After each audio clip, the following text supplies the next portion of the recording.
Haris Zambarloukos, cinematographer for Belfast, Linus Sandgren, cinematographer for No Time to Die, and Ari Wegner, cinematographer for The Power of the Dog. Thank you all so much for doing this. I guess I wanted to just to start here. I'd love to hear about a motivating factor, reason you guys wanted to get into cinematography and into this craft. Ari, I'll start with you, and then we could go around. Yeah, I mean, I was actually kind of a latecomer to cinema. I had a very analog, I guess, childhood with a lot more kind of art and a lot of visual art and books, etc. But we really didn't have cinema wasn't a big thing in our household, so I came super late to it. But what I was always into as a kind of child and teenager was writing stories and storytelling. And then at a certain point, I also discovered photography, stills photography, and spent many hours in the dark room and kind of that thing. And then I realized there was a job that could actually bring those two things together, which is like visuals, photography, and storytelling to have a whole, blew my mind that could actually be a job. And as soon as I realized that could be a thing I was in, it's really what gets me super excited to take a story and figure out how to translate it into visuals. And that's what still gets me up. That was what got me as a teenager, and it's still like kind of, I get high on that that kind of thing. Yeah, that's great. Linus, how about yourself? Kind of similar, actually. I was very much into. I did a lot of drawing. I did write stories.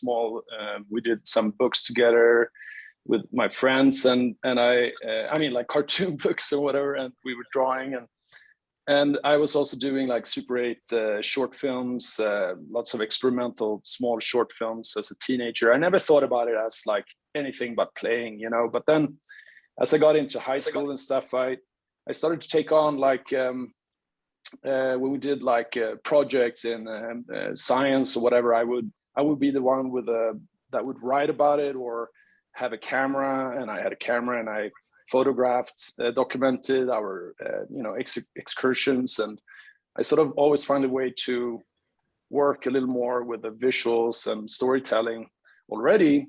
At the same time, my father worked with distribution and imported a lot of films to Sweden, which obviously, in retrospect, I know obviously impacted me a lot. Like, I mean, I've saw so many films, and in general, actually, more like art house films that he would import from all over the world, like Kieslowski or Jane Campion, by the way, and whatever, like beautiful films from all over the world that I actually watched as a teenager, being very inspired by films, and became kind of some sort of cineast at an early age.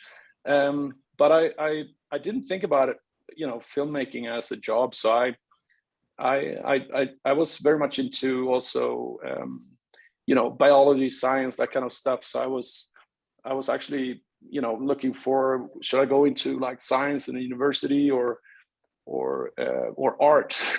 and I actually ended up going to an art school, and then I got hired to work for two still photographers, and that's when I realized that it could be a job, photography, that you actually can work with this. And it's strange, but I got into photography basically first, and then I got into cinematography after that as a natural sort of but I don't know, it was always about visual storytelling, I think, really, actually. Yeah, that's great. And Haris, last but certainly not least, how about yourself? Not too dissimilar. I grew up in Cyprus, a very small island, very few people. We certainly have not much of a history of cinema, so I was just not on any awareness that I had. But I loved art, and I loved maths, and I kind of had to persuade my parents that I wasn't going to study maybe engineering or more science, and they were gracious enough to let me go to an art school in London, a university called St. Martin's School of Art. And what's great there is you do a foundation course and you try various things. You try theater and some painting and some sculpture. And all of a sudden, you do cinema. And, you know, from me growing up as kind of teenager in the 80s, and my version of films was pretty much the Blues Brothers and Back to the Future. They show you a Buñuel film. And I was just blown away that there was such a thing as kind of a fine art film. And I switched. That's what I wanted to do. And I was drawn to camera. I was interested in stills as fine art. So kind of adept in a dark room and with a stills camera. And I just felt I could contribute to storytelling through lighting and camera and through a kind of visual contribution. And it all started there, really. Nice, that's great. And speaking with all of you, obviously, all your projects are incredible, and it seemed like lots of challenges that you were able to overcome in different ways and different different locations and all these different things.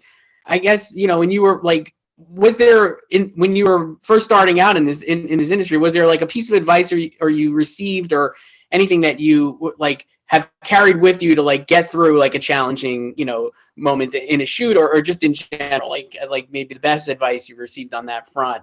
Haris, since you went, I'll start with you here and then we'll go back around, but not to put you on the spot, but yeah. Well, I have to say that one thing that kind of kept me thinking about how to maintain a kind of like the visuals on a film was something that really took me away. Someone said, I can't remember who it was, but they said that you're only as good as your worst shot in a film. And that threw me. Like that just was such a weight to bear. But I think that was, in a way, a kind of good bit of advice that has helped me through, in that you have to think of a film as a whole. And that there's got to be clarity and continuity. It also meant that if you have a lot of bad shots, it kind of all fits together.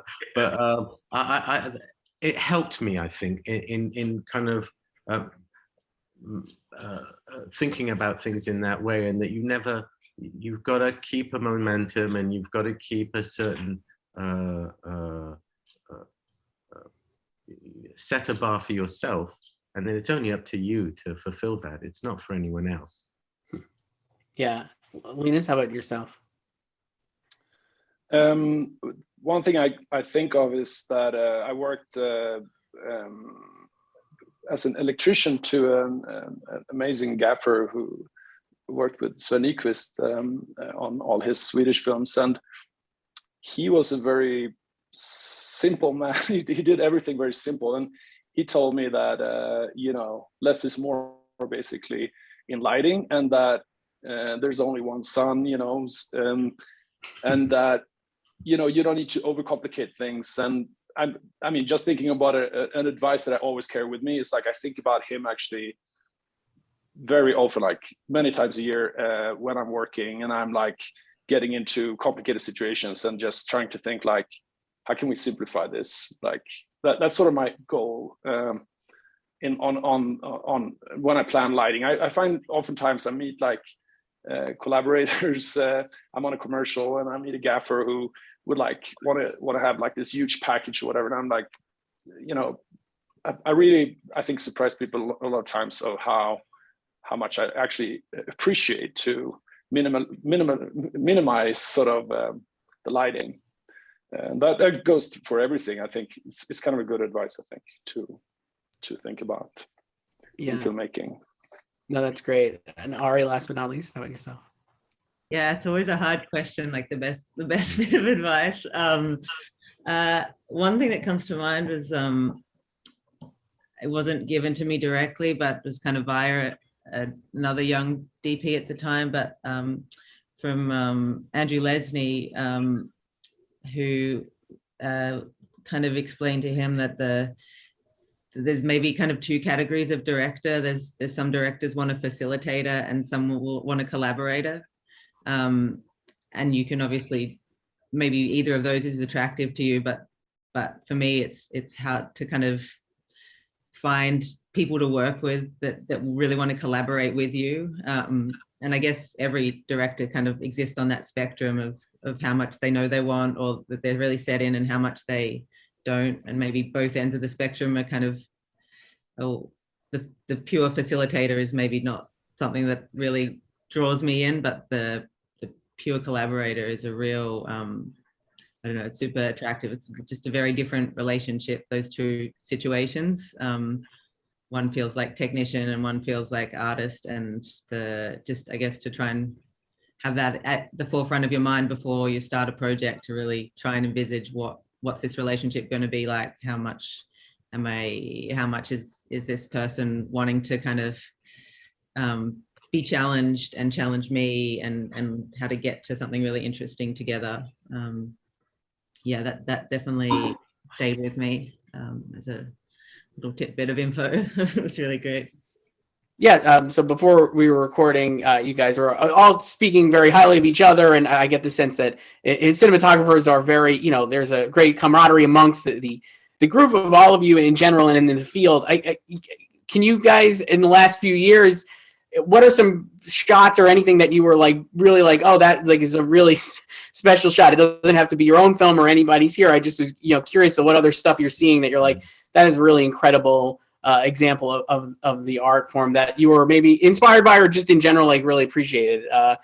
Linus, do you want to go first? Oh, putting me on the spot. Sorry. Just trying to think of something now quickly.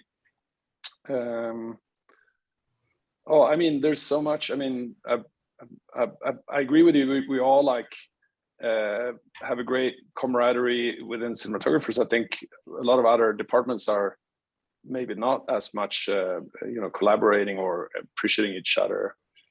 I have to think of a film. I mean, there's so many. Let me think. Can I think a little bit about it? Yeah, sure. Ari, do you want to try to take a stab at it? Thanks for that warm up, Linus. I was also freaking out about being the first one. We feel for you, Linus.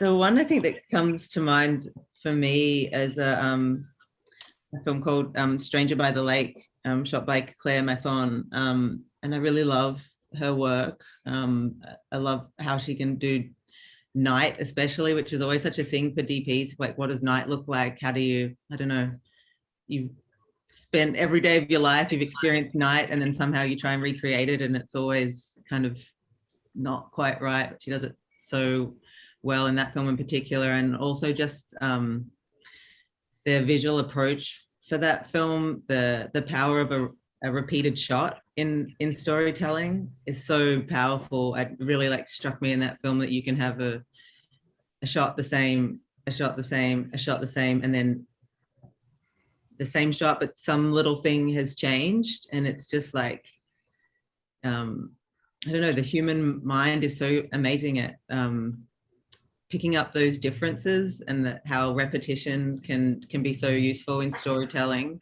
And I don't know how it's something to do with cinema and the human kind of way we think and remember things. You're not even aware that you're picking up all that information, but when you see a shot that you've seen before, you somehow remember what it was before and what's changed. And when that integrates in the story in a really emotional kind of punch, is just I don't know, for me, that's kind of pure cinema of without seeing anything dramatic. It's literally cars in a car park, cars in a car park, cars in a car park, no cars in a car park. And that's the most unemotional kind of shot you can think of, but in the film it just gets you in the gut. That's so beautiful. That's great. That's a great answer. Haris, do you want to take a stab? That's a really hard question. I have to say, there's a scene in a film called Loveless, a Russian film that, and I love that film. It's almost about just the cost of bad parenting in a way, just to just dramatize to such a tragic, cathartic level. But it's that scene where the door opens and the child's been overhearing all of this, and it had such a strong symbolism for me, but a really kind of not symbolism in a gratuitous way, but in a emotional way, that what we say and what we do, its impact on other people, your responsibility, your humanity, your responsibility as a human. I felt that there are very few times in cinema where that what we say and what we do and how it affects other people is so costly. And it's almost an image that haunts me, I think. No, that's really great. And Linus, to go back to you, have you gotten a chance to think of anything? Yeah, like you put me on the spot, it's hard, but I do have one film I always think of. It was a while back, but it's The Return, actually, by Andrei Zvyagintsev, and which is similarly told. Like, it's so powerfully told. I think about it a lot of times because it's a drama, right, about a relationship between a mother and her sons meeting their returning dad for the first time, and I don't know why. We don't know why he's returning, and the storytelling, the visual storytelling of this has very little dialogue, and it's told almost like a horror movie, even though it's a dramatic relationship drama. And the power of the cinematography in it is that you make the audience feel like really uncomfortable by the lack of dialogue, by the lack of what do you call it? The lack of communication, and the cinematography in it is really powerful this way. How they tell the story very simply. They're sitting by a dinner table, and the mother's they're eating, and it's so stiff. The situation is really hard, and the mother is saying, not the father, mother is saying, your father would take you on a trip. And then it's just like one son is running off, and then you cut to the car is being packed, and they get in the car, they drive off. It's just throughout the film, it's an amazing film, I think. Actually, the visual storytelling is very powerful.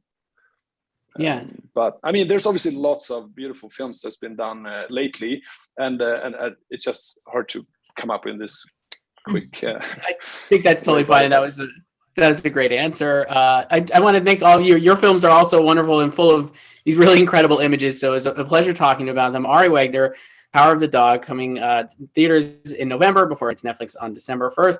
Linus Sandgren, No Time to Die, in theaters now. And Haris Zambarloukos, Belfast, also in theaters in November. Thank you again. It was great chatting with you about these films and your craft.